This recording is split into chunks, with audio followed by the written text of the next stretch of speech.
Warning: this episode contains brain food that will lead to improved emotional and social intelligence.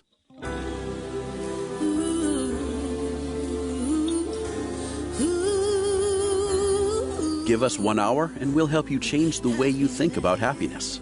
Harvesting Happiness with Lisa Cypers Kamen is fresh, optimistic, and purpose-driven media that promotes well-being from the inside out.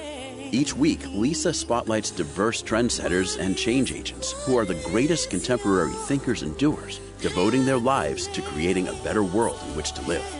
Your host, Lisa Cypers Kamen, is a widely recognized applied positive psychology expert, author, documentary filmmaker, and lecturer specializing in optimal lifestyle management. Let's get to it. Here's Lisa. Good morning, good afternoon, and good evening, wherever you are. Thanks for joining us on today's show, where you will learn how to transform suffering into freedom and build better resilience to bolster the bounce back. My first guest is Dr. Elizabeth Stanley. She is an associate professor of security studies at Georgetown University. She is the creator of mindfulness-based mind fitness training, MFT. She's taught this to thousands in civilian and military high-stress environments. A U.S. Army veteran with service in Asia and Europe, she holds degrees from Yale, Harvard, and MIT. She is also a certified practitioner of somatic experiencing, and she is a force to be reckoned with when dealing with and thriving beyond trauma. I think I have to say that because you are awesome. Liz is also the author of Widen the Window, Training Your Brain and Body to Thrive During Stress and Recover from Trauma. Liz, thanks for joining us on the show today. Lisa, thank you so much for having me. It's such a pleasure to be here. Oh, well, you and I have had the great fortune of being able to chit chat a little bit before we get started. And I know from what you've described that your work is very powerful and it's based on the window. And I want you to describe to the listeners what it means to widen the window and what the window is. Absolutely. So the window is the metaphor I use for the window of tolerance to stress arousal that each of us have wired during our lives. And when we're inside our window, our thinking brain and our survival brain can work together as allies instead of in an adversarial manner. The wider our window is, the easier it is for us to function well before and during threatening or challenging events. We can keep our deliberate decision-making capacity online. We can access choice. And that lets our behavior be really intentional, and we can match our behavior with our values and our goals. And that's also where we are best able to connect with other people, to offer support, to gain support, to creatively problem solve together. People with wide windows are much more tolerant of uncertainty and ambiguity, and they're a lot more flexible during difficult situations or, when plans get interrupted. So it's a generalized capacity that we have. People with wide windows can move through life with a lot more ease. And in my personal experience, people with wide windows are also pretty happy people. Indeed. Well, they tend to be more resilient, right? Absolutely. The wider our window is, the more resilient we are. Resilience is not some static thing that we have or we don't. And I think that sometimes gets lost in our society's focus on genetics and kind of that we have genetic tendencies one way or the other. Anybody with any width of a window can widen their window. And we can do that by having experiences that take us outside our comfort zone, and then we recover fully, and that helps to widen the window, and it gives us more capacity for tolerating more stress in the future. When we talk about distress tolerance, the ability to deal with stress as it comes our way, you have worked in both the civilian and military environment. And one would say, well, in the military, you're in a very, very high stress situation. It's life or death. And in the civilian environment, the sort of the first world problems are not as great. However, the brain does not recognize the difference. That is absolutely true. And in fact, in my experience, people who are not in kind of extreme stress or the kinds of events that we would collectively kind of tend to characterize as trauma, things like rape or combat or natural disasters or some active shooter event. We all tend to think those things are traumatic. And so we acknowledge that our mind and body might be having challenge, coping with that. We tend collectively to write off these constant stressors that are in our environment, not having enough time pressure, too many deadlines. Right now, getting ready for the holidays and being stressed about hosting the perfect holiday and buying the right gifts. For our thinking brains, we write these things off as insignificant, and we often make comparisons. I so often have people say to me, oh, well, the men and women you've trained who are deploying to Iraq and Afghanistan, of course they're having issues. I shouldn't be having issues. I'm just dealing with, too much to do. And all of that is the thinking brain dismissing what's going on in our survival brain. And interestingly, the more our thinking brain writes off or dismisses or devalues the source of our stress, the more that actually causes our survival brain to feel threatened, and it makes more stress. It's kind of a paradox, but most of us don't know anything about the survival brain. I certainly didn't before I started doing this work. And one of the things that was most important for me to figure out was it's the survival brain that controls whether the stress turns on. And it's also the survival brain that controls whether the stress gets turned off. Yeah. That's not the thinking brain. In your book, Widen the Window, you spend a lot of deep diving into the science of stress, trauma, and resilience. And I applaud you for doing so, because I think the more we can understand how our brains work, the better we are at coping. Absolutely. When I was first trying to widen my own window, because I've had a lot of stressful and traumatic experiences in my own life. I had PTSD and depression after my military service. And it kind of culminated with losing my eyesight in 2004. And so I had a life or death need to get it together. I guess we write about what we need to learn ourselves. But when I was first trying to widen my window, my own thinking brain found it so incredibly helpful to understand why my mind and body were acting the way they did, why I had the symptoms I had, why I was responding in certain ways. It was just liberating to realize that these things were not because I was broken or that I had done something wrong or that it was my fault or that I didn't have enough willpower. It was realizing this was neurobiological wiring. It had happened when I was young. It had been out of my control, and it was just playing itself out over and over and over again. And realizing that was just hugely important for not taking it quite so personally. And that helped me not feel so ashamed and self-judgmental. And, these things got conditioned in childhood. Most of us don't connect our childhoods to our current life. And so I wrote the book because I wanted other people to not be beating themselves up either when we go through this recovery process. It's not up to our willpower or our discipline or, the way we think our way out of it. It's up to this wiring and being able to see it clearly and then make different choices to support ourselves, wiring ourselves in new ways. That's what it's all about. Many of us believe that stress, worry, and anxiety are all different things. However, you argue the opposite in Widen the Window. Yes. So, because we identify so much with our thinking brains and the stories and narratives we have about ourselves and the content of our worry, we think of that as something different from being stressed. And we think of that as being different from anxiety. Actually, all of these things are different facets of the same thing. It's just we might be viewing it from different perspectives. So when we begin to understand all of these things, the worried thoughts in our head, the anxious kind of panicked feeling we have in our body, the running thoughts of, what we have to get done, the clammy hands, these are all just different manifestations of our survival brain in that moment perceiving us to be threatened. And it's turned on stress arousal, and that's how it's manifesting. And when we begin to understand they're all connected, it helps us it points us to kind of root things that we can do kind of at the root to handle and deal with all of them. They don't all need different strategies. They just need one strategy, which is helping the survival brain to feel safe so that it can begin to turn the stress arousal off instead of leaving it on all the time.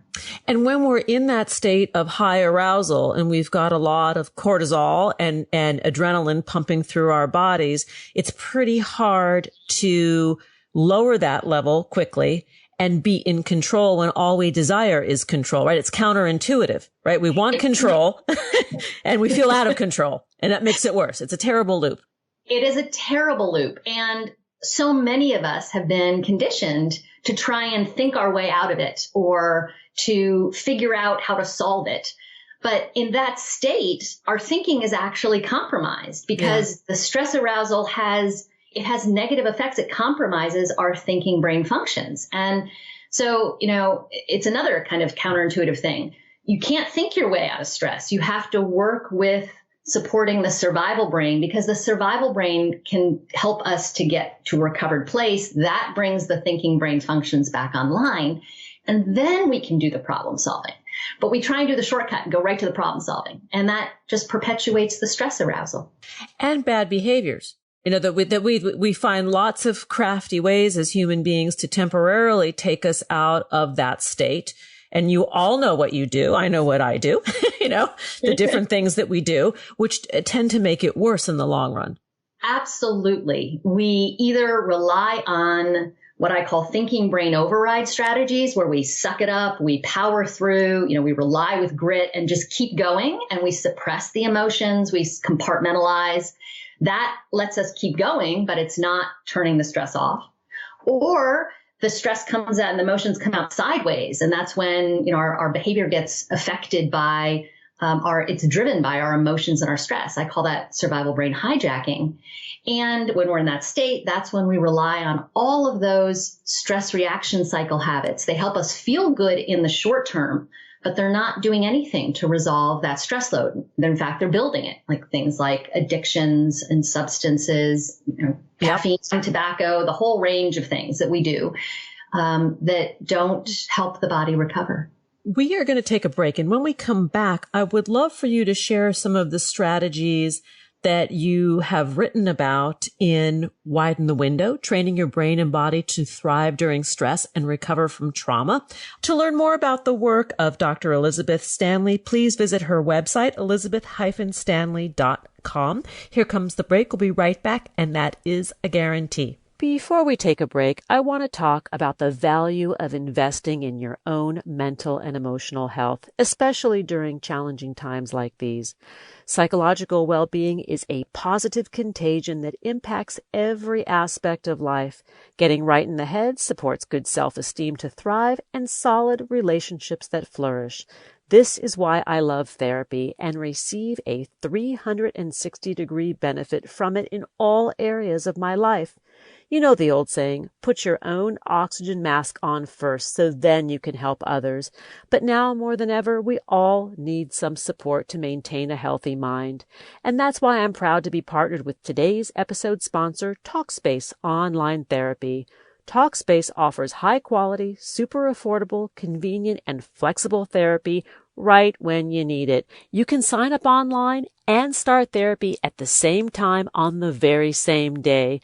Talkspace also offers private text, video, and voicemail messaging to your licensed therapist. And Talkspace has thousands of licensed therapists trained in more than 40 specialties, including anxiety, depression, substance abuse, trauma, anger management, relationship issues, eating disorders, and so much more. Got something bugging you? Let Talkspace help you find the right licensed mental health care professional. Talkspace is a secure and private interactive platform that provides a virtual space to talk it out with your therapist from the comfort and privacy of wherever you are, 24/7, whenever and for whatever is on your mind. As a listener of this podcast, you'll get $100 off your first month with Talkspace. To match with a licensed therapist today, go to Talkspace.com or download the app. Make sure to use the code HAPPINESS to get $100 off your first month and show your support for the show. That's happiness and Talkspace.com. Now let's take a brief pause. We'll be right back. To learn more about cultivating sustainable well-being at home and the office, visit harvestinghappiness.com and explore Lisa's experiential on-site brain fitness workshops, corporate programming, and speaking engagement services.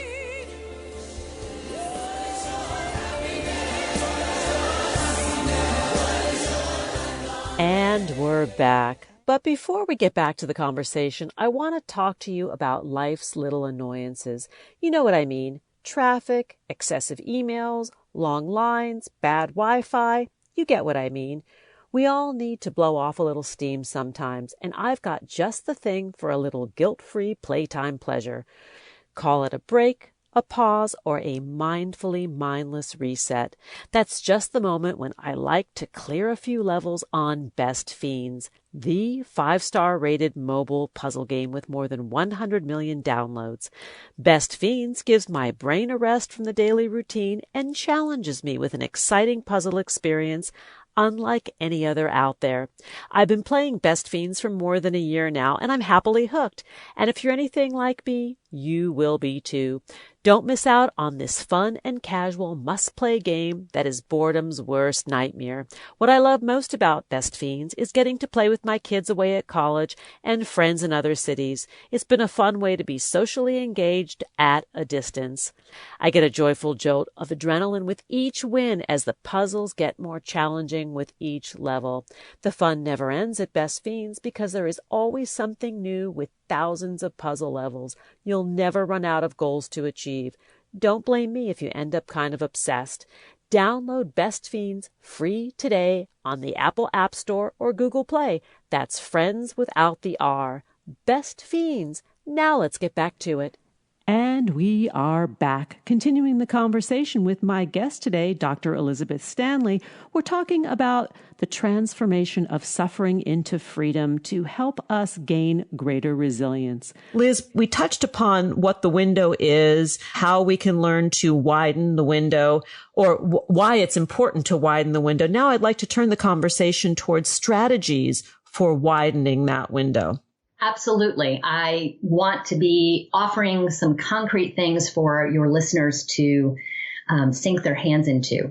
If they want to know more about the science behind these strategies, the best way to do that is to read the book. And I hope that they will buy it and do that.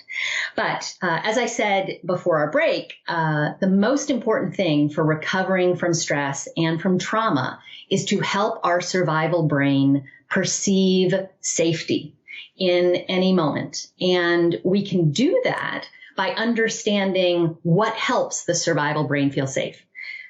We are constantly resonating with things around us. And this is one of the reasons why stress and emotions are contagious. When we're around anxious people, if we're not careful, we're going to pick up their anxiety. It's why when you sit in traffic for a long time and, you're caught in a traffic jam, you're late for a meeting and you just feel yourself beginning to boil.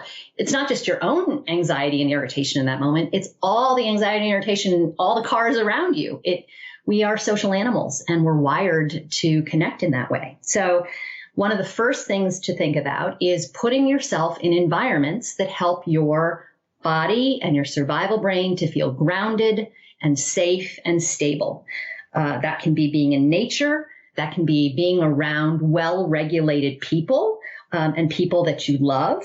And that can be directing your attention in ways that help the survival brain to neurocept safety, to appraise safety. One of the best target objects of attention for helping the survival brain feel safety is, it's really weird, but it's paying attention to the sensations of contact between your body and your surroundings. So the contact points between the backs of your legs and your butt with the chair, your feet with the floor. If you're lying on your bed, the whole backside of your body on the bed, just feeling that weightedness actually helps the survival brain neurocept groundedness and safety. And that is a first step for helping the body to recover. So that's one. Establishing presence, being firmly rooted in your body, in the moment, in the environment. Yes, that's beautifully put. Exactly so. And I have an exercise. The first exercise in the sequence for the Mind Fitness training program is called Contact Points, and it's to help train your attention to do this. It's a 5-minute exercise. You can download it for free from my website. So that is something anybody can do. And let me give the plug, Elizabeth-Stanley.com. That's where you can go. Okay. Thank you. The second important thing to help us get re-regulated is getting enough sleep. And by enough, I mean at least 8 hours a night consistently. Because while we are sleeping, our thinking brain is offline, and it's doing REM sleep and whatever, but our survival brain is in a well-being mode. And that's when we do some of those long-term recovery projects that our mind and body need. We prune neural pathways. We help to decrease chronic inflammation. We help to repair tissue.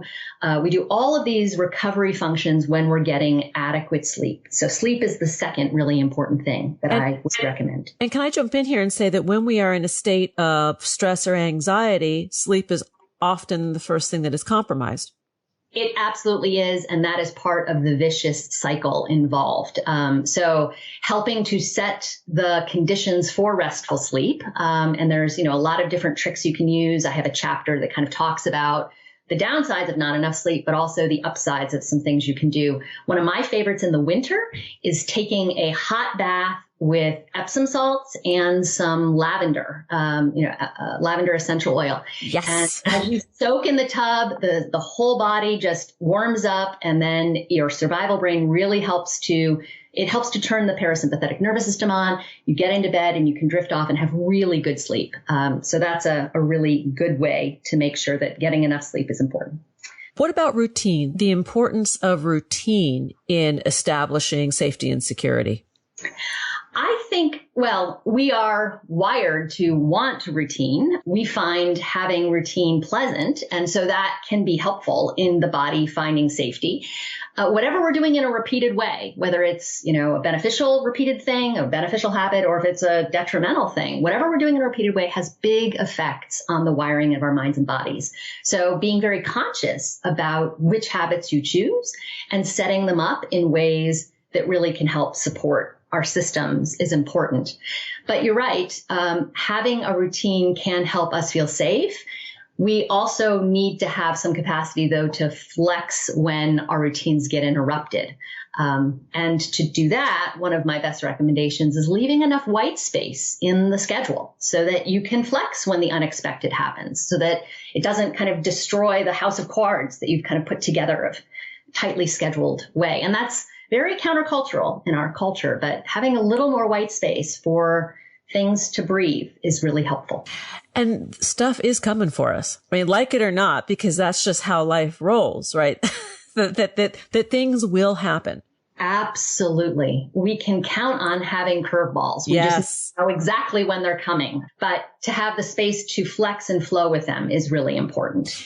In Widen the Window, you also talk about certain behaviors that are very prized in our society. The fear of missing out, always being on, sort of the being an overachiever and a high output individual, things that we tend to prize as a culture. But they too have a rub, right? That they oftentimes are the double-edged sword. They are completely a double-edged sword, Lisa, because when we are constantly on in that way, we tend not to be prioritizing the things that help our minds and bodies be at their optimal performance point. We're not getting enough exercise usually. Our diet isn't very good then. We're not getting enough sleep. We're running back and forth between our work deadlines, and we're not building in the time for our social connections and our relationships with loved ones. All of those things are needed for having a resilient life. And, there are many work environments that value that behavior. They incentivize that behavior.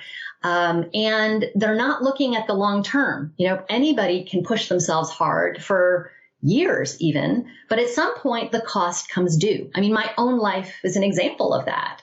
When I pushed myself so hard that I lost my eyesight. I mean, it does come due at some point. And many of these organizations aren't going to be there when the cost comes due later on, but it is coming due. So we need to make different choices.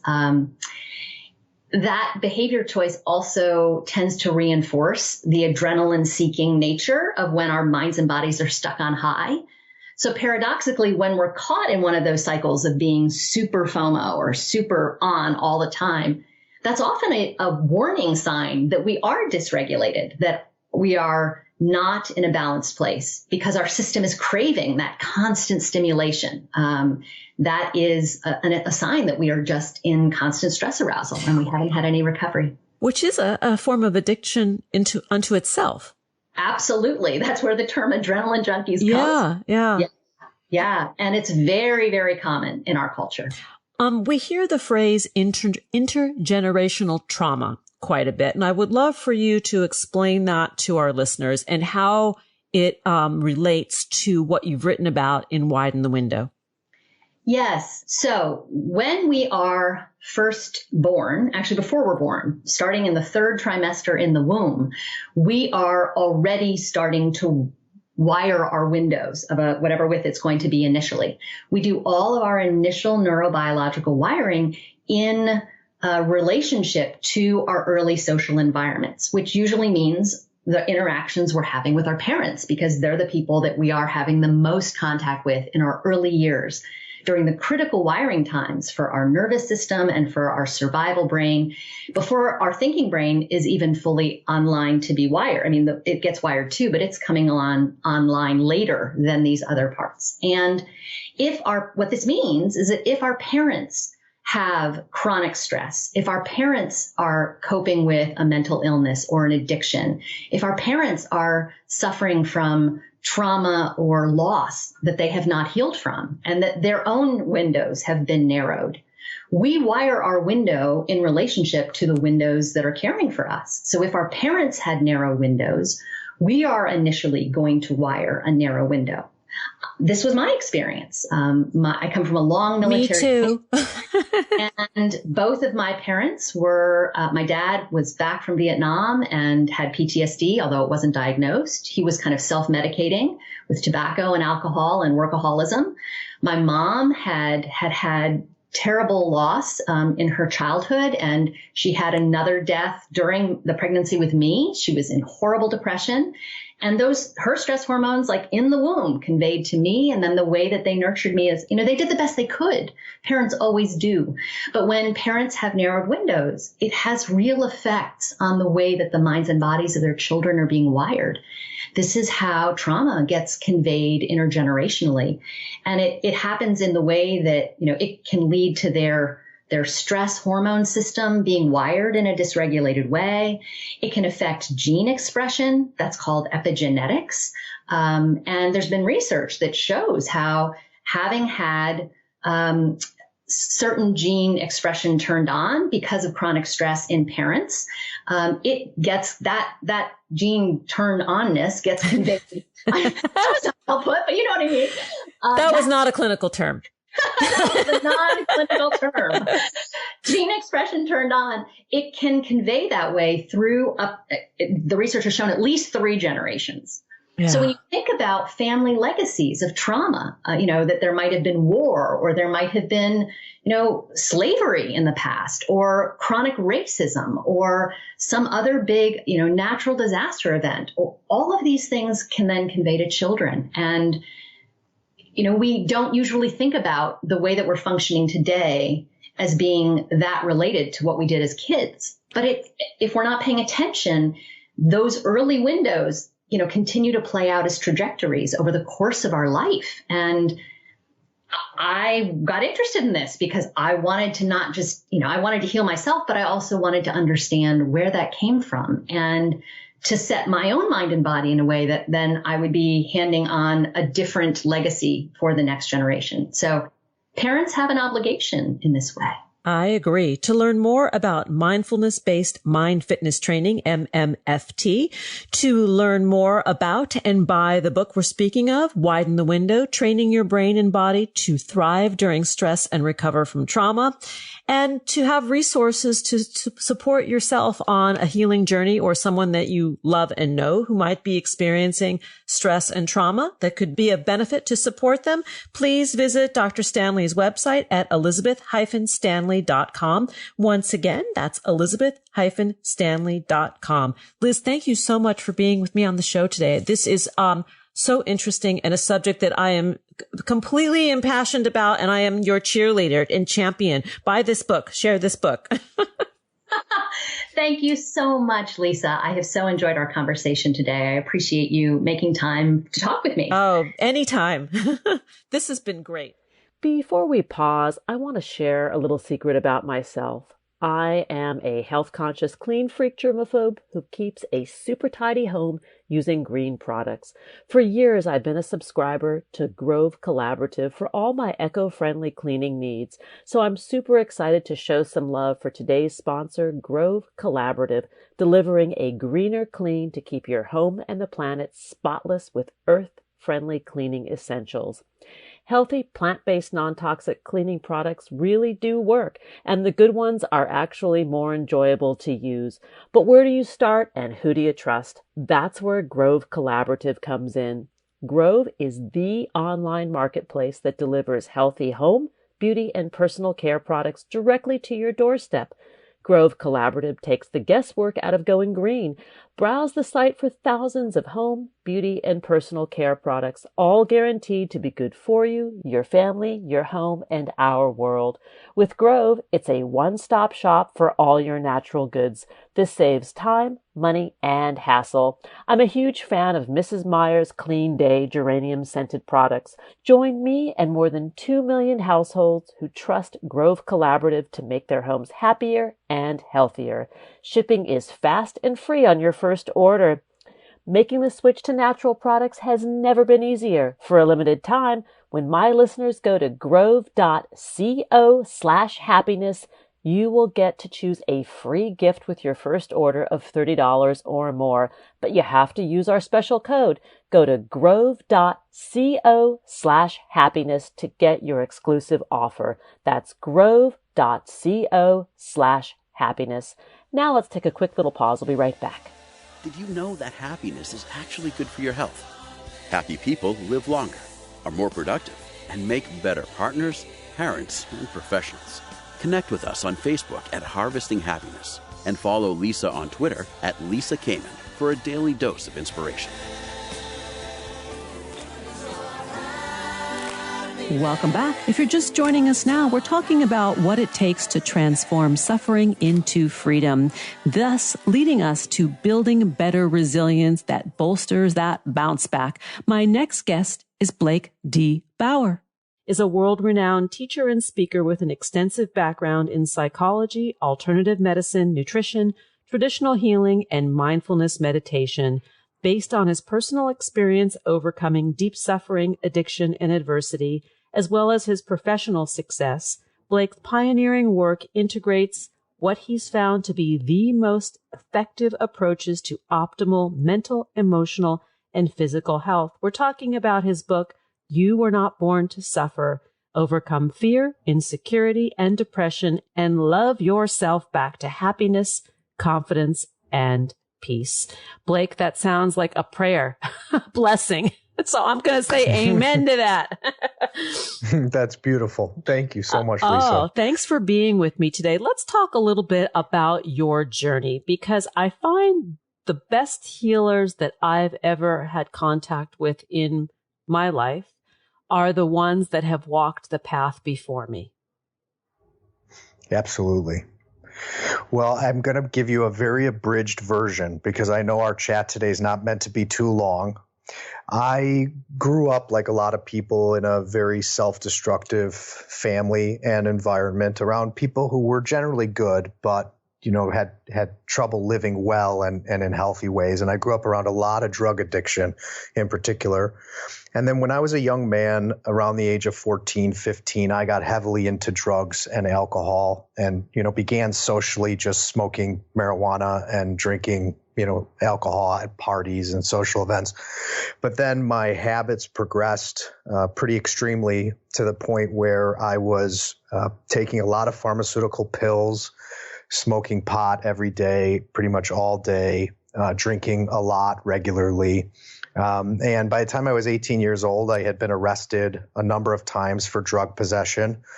And I was also a top athlete at that age. And I think when you're young, your body's a little bit more resilient, and the effects of your behavior don't show so much at that point until a little bit later in life.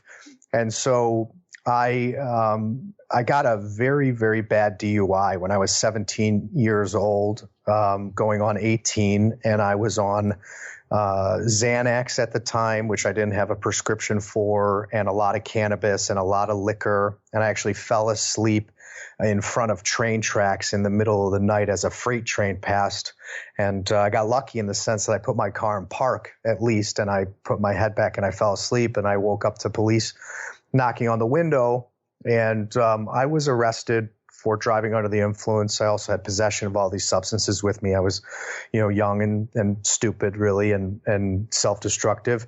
And at that time, I was captain of the varsity football team with my two best friends, and we all had offers to play in college.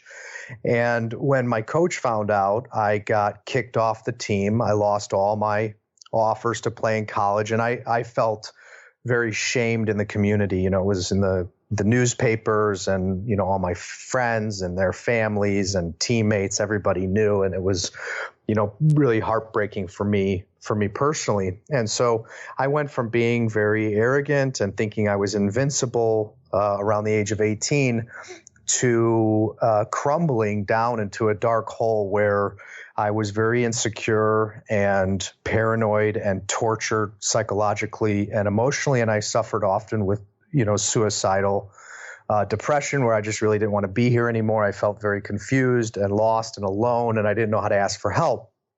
And so the combination of that intense psychological and emotional pain, and then being 18 and at this big, fork in the road in life, I felt a lot of pressure. And I had no idea at that time who I was or what I wanted to do with my life, or even how to go about the journey of figuring that out. But I basically, and this again is a very abridged version, I moved forward from the age of 18 asking two questions basically every morning, which is, how do I heal myself and free myself from this suffering? Because I feel like life isn't meant to be like this, because I'm waking up every day tortured, anxious, confused, spread thin, just at a loss in every way, kind of paralyzed by this confusion and anxiety and pain that I was experiencing. And then part of that suffering came from the second question that I was asking every day, which is, what is the purpose of life? What is the purpose of my life? Why am I here? And I had no clear answers to these questions at that time. And so the journey to answer those two questions led me to 5 different universities where I studied psychology and nutrition and all the, life sciences, and then went on to study Chinese medicine, acupuncture and oriental medicine. And during this time, I read, hundreds or maybe thousands of books on self-help and God and spirituality and philosophy and psychology and all the greatest thinkers that have ever lived, trying to understand myself and my place in the world and why I was here. And another big part of my journey was I got very deeply into spiritual practices like yoga and meditation starting at 18, and continued those practices now for about 2 decades, and just went deeper and deeper into those spiritual practices, simultaneously studying from, an academic standpoint, the keys and the logic and the theories behind deep, sustainable health and happiness. I mean, you're still a relatively young man. And from where I sit, as being sort of an older person, I go, wow, he got this fairly young. I mean, all the suffering and the challenges that you encountered in your early life, the universe supported you clearly on a journey that brought you to this place of knowing and healing very young. That's amazing. Yep. Absolutely. I feel very blessed. And the truth is I have to value myself and take some credit in the sense that I was in such a bad place that from 18, literally every day, all I did was immerse myself in healing. And it's where I made a living. I found work in those fields, selling vitamins and supplements to help me pay my bills. And took whatever kind of job I could in that field, and then spent all my other time studying and reading and practicing. And because I write in my book, I felt like a sick animal. And I couldn't, I stopped drinking. I stopped getting high. I even stopped socializing. I isolated myself from my peers and from family. And I didn't understand what was going on, and my family and friends didn't understand what was going on. But instinctually, I knew I was on the right path because all I wanted to do was heal my pain and then have clarity of purpose in life. So I knew that intention was so true and so pure that I just kept following it because it was the only thing that felt real and meaningful to me. And so many of us want to hide our pain. I mean, I think as human beings, we are adverse to discomfort, right? We have an aversion to dealing with our own emotional discomfort, physical discomfort, spiritual discomfort, that we will avoid that which we feel daunted and intimidated by. And that sort of emotional place of reckoning is very, very hard for us to handle. And, henceforth, you have all of these people who are seeking other ways to quell their emotional pain, whether it's a behavior or a substance. Absolutely. I think, Lisa, it goes back to, as kids, we just never learned how to love ourselves, which is really what my book talks a lot about. We never learned how to have the healthiest and most constructive relationship possible to our thoughts, our emotions, our body, and our drives, these, inner drives. And so as a result, we spend a lot of years creating a lot of pain and a lot of karma that eventually we wake up to. And then when you feel like the implications of facing the truth are daunting, it's very easy to shut back down and go back into your comfort zone and your addictions and your self-destructive habits because it seems like, it's too much. It's too big of a can of worms to start this now. And it's also systemic. I mean, when we look at our family histories and the family unit and the kinds of behaviors that are modeled to us as children, it takes a very strong and rare set of parenting skills, I think, to rise above the sort of the standard. We're not taught emotional intelligence in school. We're not taught social intelligence in school. Many of us when we're young. Now it's being taught there. And oftentimes our parents come from origins that are very conflicted and filled with suffering, and they never learned how to handle it.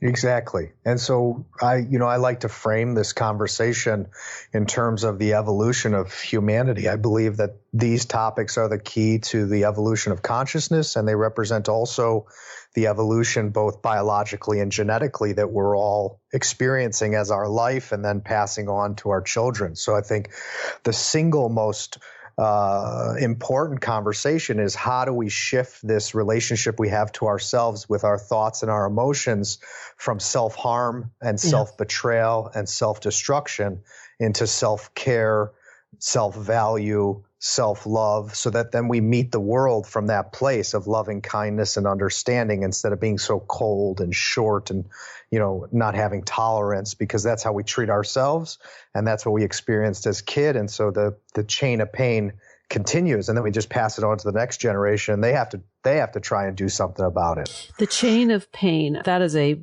big term. And I also think of the work of Gandhi and the practice of ahimsa, because to me, that's what you're describing. It's nonviolence towards self and others. 100%.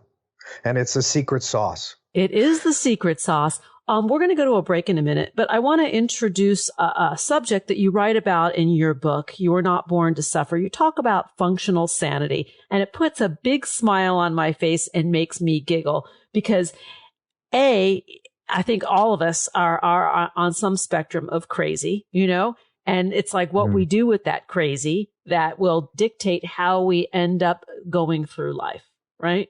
100%. So let's jump off. We'll take a quick break. We'll come back. We'll continue the conversation with my guest today, Blake D. Bauer. The book that we're speaking about is You Were Not Born to Suffer, Overcome Fear, Insecurity, and Depression, and Love Yourself Back to Happiness, Confidence, and Peace. And again, we are not talking about Pollyanna. We're leaving her out of the discussion, and we're getting real here. To learn more about the work of Blake D. Bauer, please visit his website, unconditionalselflove.com. There is a hyphen between unconditional and self-love. On Twitter at Blake Bauer, and on Facebook, Blake Bauer 1. That's Blake Bauer, the number 1. Here comes the break. We'll be right back, and that is a promise. Who says money can't buy happiness? Whether you are a skeptic or seeker, check out Lisa's new book. Are we happy yet? 8 Keys to Unlocking a Joyful Life. A boot camp manual for greater emotional fitness is available at Barnes & Noble, Amazon, IndieBound, and HarvestingHappiness.com. Here's a truth bomb. Emotions are contagious, and happiness is a universally desired state. But we tend to forget that we all have the freedom to be happy or the liberty to be miserable each day, regardless of external circumstances. Explore the journey of human happiness, how to find it and keep it, with Lisa's documentary film, H Factor. Where is your heart? Visit HarvestingHappiness.com to learn more.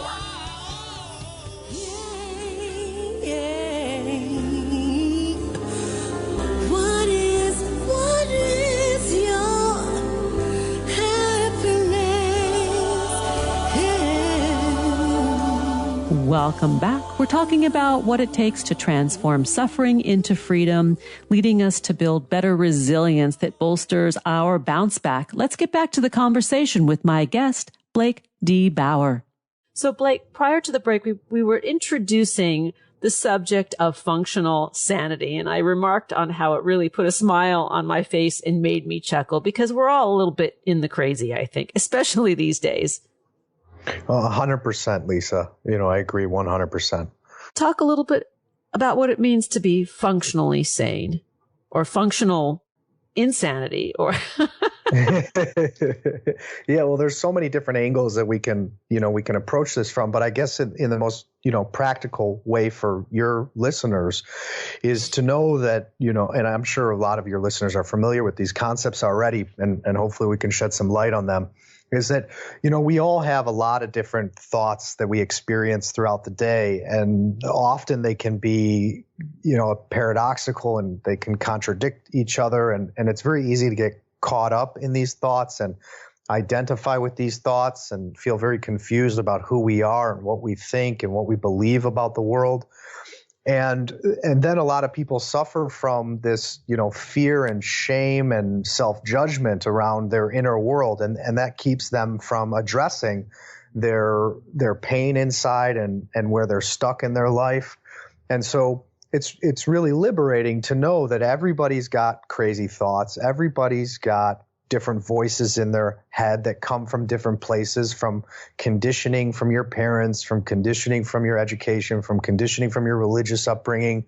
Some people are very sensitive just to their surroundings, and they pick up energy, and that comes up in their thoughts, and they might think that they're crazy. And so I always joke that if someone tells me that they're normal, that's what really scares me, when someone really believes that they're normal, because that to me reflects a certain level of denial and ego that has not questioned itself enough and is pretty, kind of stubborn and stuck. And so it's healthy to start to think like this, because once you start to go deeper into these modalities, we start to learn that we are not our thoughts, right? That we are much bigger than the thoughts we think, and much bigger than the voice in our head. And another really liberating concept is, you don't have to believe everything you think, which is really healthy, because you don't have to believe every thought that crosses through your mind. And a lot of us, tend to believe a lot of what we think, and then we create problems that don't even exist. Well, thoughts are not facts. I mean, that's that really tends to irritate a lot of people when I know I say that quite often. Thoughts are not facts. Feelings aren't even facts, although feelings are unimpeachable. Yes, I agree with that 100%. So part of the journey of unconditional self-acceptance and self-love, which is the journey of healing and whole again, feeling whole again, is not making anything wrong in yourself. So not making your thoughts wrong, not making the voices wrong, and also not making your emotions wrong. So you can accept them 100%, but also not react on them and not, continue that chain of pain as we were talking about. So there's this middle way, which is a very fine line where you don't make it wrong and you don't reject it. You accept it. You're able to observe it, but then you also don't get so consumed by it and identified with it that these limitations or fleeting experiences inside cause, negative outcomes in your life, that you start to not really feel the victim basically of negative or unhealthy thinking, or you don't feel the victim of unhealthy subconscious patterns that keep looping. And that's really empowering. And one of the concepts I just wanted to throw in the mix is that as you grow in this form of functional sanity that we're talking about, where you have more space between your awareness and the thoughts, between your awareness and the emotion, you then access this power you have inside of yourself to, one, choose your thinking. And this is something a lot of people don't realize they have the power to do, that we all have the power to guide our thoughts, just like a steering wheel when you're driving. If you start to swerve into a direction where there's oncoming traffic, you want to immediately swerve back into your lane. And if you apply that same metaphor to your thinking process, when you notice that your mind is slipping into an old pattern or into an unhealthy lane, you can be aware of it and then guide it back into a healthy direction. And then the last empowering tool that this conversation gives us is that you have this space between you and the emotion, so that when it does come up, you're not so overrun by it that you just kind of dump on everything and everyone around you, but you're able to express yourself in an honest, kind way, coming back to what we were talking about before in terms of kindness and nonviolence, because I think a lot of our problems in life come from reacting and then expressing ourselves extremely self-destructively and in cruel, insensitive, and unkind ways. And so this functional sanity gives us the space to also express ourselves in very kind, mindful ways, which then opens hearts, brings down walls, and creates understanding and respect in all of our, important relationships. And when we talk about, the definition of normal, I think that normalcy is highly overrated. I think that ultimately we say, oh, we just want to have a normal relationship, or we just want to have a normal job, or we just want to have a normal conversation with somebody. I'm not so sure that that's accurate. We want to have an original conversation. We want to have an original type of presence or impact in the things and the work that we do. But I think maybe stepping away from that, trying to be normal, and understanding that we're each a little bit different with very similar desires in our lives. We all want to be loved, accepted, connected, and feel like what we do has some purpose or meaning. I think we're driven by that as humans. 100%. Yeah, I agree. 100% on that. And I think, that expression of desiring some, normalcy comes from a few different places. And one is that, idea of what is socially acceptable, and then some of that is just really an illusion or a fantasy, because we'll think, oh, they have a normal relationship. The white they picket have a fence. normal family. The white picket fence family. It's all an illusion. It's just all an illusion, because behind closed doors, everybody's got stuff, and the freak is flying behind closed doors. Exactly. And then the other thing that came to mind as you were expressing what you just did was the sense of, I think the world we live in today is a bit exhausting for a lot of us, just keeping up and surviving the fast-paced, materialistic, consumerism, world that we live in, that I think a lot of people get tired. And so in that statement, I just want something normal.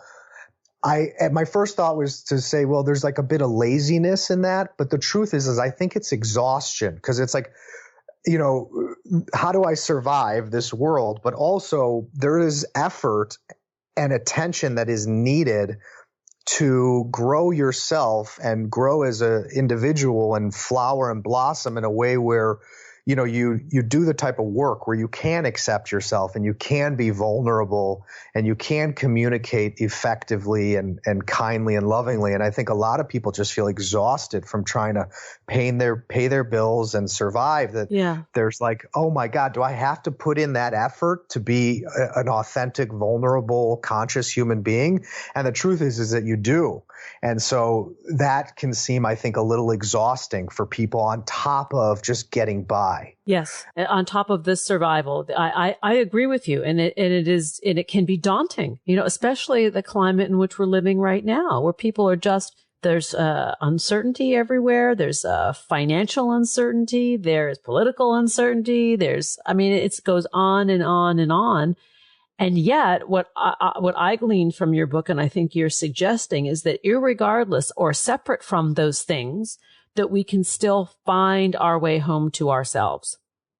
100%. And that's where all these cliches come from, is that we need to look for these things inside and not continue to look externally. And that is one of the most empowering and most of the valuable investments, is investing in understanding your center, understanding your thoughts and emotions, so that your sense of mental and emotional health and security is not so dependent on external factors. Because, when your daily peace and happiness is dependent on the thoughts and emotions of the people around you, you're going to be subjected to a lot of roller coasters and suffering. Likewise, if you read the news first thing in the morning and that's the first thoughts and feelings that you have, you're setting yourself up to feel and think certain things that if you decided not to read the news for the first hour of the day and do some meditation or do some yoga, do some prayer, listen to music that makes you feel good, your thoughts and energy for the day are going to set a very different tone and send a different ripple effect forward into the future, into, the situations and experiences that you're going to have. And so all these things are critical and so influential. Well, so I wanted to jump in here and talk about the science, what the research says or has proven to back what you're saying, because there's been significant amounts of research done on mindfulness and meditation and why it works and what it does to the body. And I think this is important for people to really understand, because it is a tool that we have available to us at any time. It doesn't cost a dime. Yes, absolutely. And, if you talk about what's the, opposite of mindfulness, you talk about stress, anxiety, reactivity, all those things increase the release of cortisol in the body.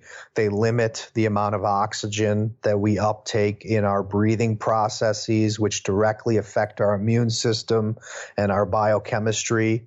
And then when you're stressed out and you're not mindful, it also leads to unhealthy lifestyle choices, like I'm too rushed to eat something healthy. So I'll grab the bag of chips and I'll grab the chocolate bar.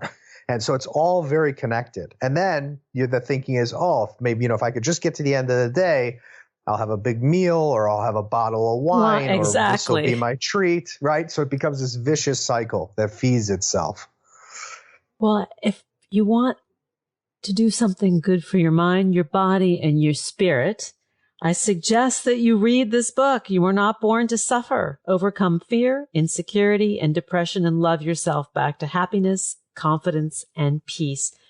Blake D. Bauer, thank you for writing this book. Thank you for spending part of your day with me, and thank you for sharing your lessons learned with us. I think it serves as a positive role model that we do not have to be the victims of our stories, and can help a lot of young people out there too. I think young people have it harder in many respects today. Absolutely. Yeah, I agree with you. And, the addiction to technology and being online is a whole new can of worms. Yeah. It is real. To learn more about Blake D. Bauer's work, please visit www.unconditional-self-love. So that's unconditional self-love with a hyphen between those two words, .com. On Twitter @Blake Bauer, and on Facebook, that page is Blake Bauer 1. Blake, come back and hang out with me. I would love to. Thank you. Absolutely. Thanks for joining us on Harvesting Happiness today. This is Lisa Cypers Kamen and my guests, Dr. Elizabeth Stanley and Blake D. Bauer, wishing you kind thoughts, kinder words, and the kindest of actions. Until next time, remember, happiness is an inside job. Happiness is your inside job. Go out and rock your day. Keep harvesting your own happiness anytime and anywhere from the comfort of wherever you are. Subscribe, listen, and share hundreds of downloadable episodes via our free app or from our libraries at toginet.com, iTunes, Google Play, and other fine podcast platforms. To learn more about Lisa's global consulting services, please visit harvestinghappiness.com. Spread more joy by liking us on Facebook at Harvesting Happiness and following Lisa on Twitter at Lisa Kamen. Harvesting Happiness is produced in collaboration with TogiNet Radio, KBUU Radio Malibu.net, and is available on PRX, the Public Radio Exchange.